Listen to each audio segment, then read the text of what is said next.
जय श्री कृष्णा। क्या ईश्वर को पाया जा सकता है? क्या कोई ऐसा भी मार्ग है जहाँ न यज्ञ चाहिए, न ज्ञान, न तप, केवल प्रेम, केवल समर्पण? भगवान श्री कृष्ण अर्जुन से कहते हैं, वह परम पुरुष जो इस संपूर्ण ब्रह्मांड में व्याप्त है, वह केवल और केवल अनन्य भक्ति से प्राप्त होता है। आज हम श्रीमद् भगवद गीता के अध्याय 8 के उस दिव्य श्लोक की ओर चलेंगे जो बताता है कैसे एक सच्चा भक्त अपने प्रेम और निष्ठा से परमात्मा को प्राप्त कर सकता है।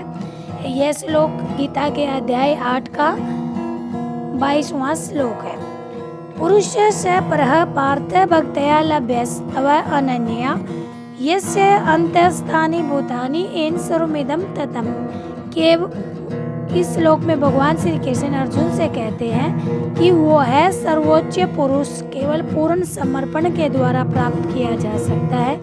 वही परमात्मा वह है जिसमें समस्त जीव स्थित है और जो संपूर्ण ब्रह्मांड व्याप्त है। अर्थात जो व्यक्ति अनन्य भक्ति करता है, जो पूरी निष्ठा और प्रेम से केवल भगवान को समर्पित रहता है, वही भगवान को प्राप्त कर सकता है। भगवान ही वो शक्ति है जो पूरे जगत में फैली हुई है और जिनमें सारी सृष्टि स्थित है। इस श्लोक को हम एक कहानी के माध्यम से अच्छे से समझेंगे। गांव में एक कोने में गोपाल नाम का एक सीधा साधा चरवाहा रहता था। दिन भर वह अपने गाय बकरियों को चराता और शाम को मंदिर के सामने बैठकर भगवान श्री कृष्ण का भजन गाता। गाँव में एक दिन प्रसिद्ध साधु बाबा आए। लोगों ने उनसे पूछा, बाबा भगवान कहाँ रहते हैं, उन्हें कैसे पाया जा सकता है? बाबा ने गंभीर शब्दों में कहा, भगवान को पाना इतना आसान नहीं है। इसके लिए गहरी तपस्या, वेदों का ज्ञान और कठिन साधना होनी चाहिए। सभी सहम गए। गोपाल भी वहाँ बैठकर सुन रहा था। उसने हाथ जोड़कर कहा, बाबा लेकिन मैं तो वेद जानता ही नहीं, ना मैं तप कर सकता हूँ। मैं तो सिर्फ हर दिन उनका नाम लेकर उन्हें याद करता हूँ। क्या मैं भगवान को नहीं पा सकता? बाबा मुस्कुराए लेकिन कुछ बोले नहीं। अगली सुबह बाबा ने गांव के सभी लोगों को बुलाया और एक प्रश्न पूछा, यह बताओ अगर कोई अपने मन, वचन और कर्म से हर दिन सिर्फ एक ही बात कहे, प्रभु मैं तुम्हारा हूँ, तो क्या भगवान उसे नहीं अपनाएंगे? लोग चुप हो गए। बाबा गोपाल की ओर मुड़े और बोले, यह गोपाल ही वह आत्मा जो अनन्य भक्ति के मार्ग पर है।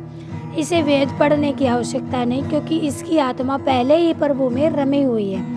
भगवान ऐसे ही प्रेमियों को चाहते हैं। परमात्मा को पाने का मार्ग ज्ञान, तप या योग से भी कठिन है, लेकिन यदि तुम्हारी भक्ति सच्ची है, एकनिष्ठ है, अनन्य है, तो वही तुम्हें उस परम लक्ष्य तक पहुंचा सकती है। इस श्लोक से क्या सीख मिलती है? भगवान सब में है और वह भगवान में स्थित है। उन्हें केवल वही जान सकता है जो अपने मन को संसार से हटाकर केवल भगवान की शरण में आ जाता है। न दिखावा, न तर्क, केवल शुद्ध भक्ति ही परमात्मा से मिलने का सच्चा साधन है। गीता ज्ञान की खोज में हमारे साथ जुड़े रहने के लिए धन्यवाद। राधे राधे।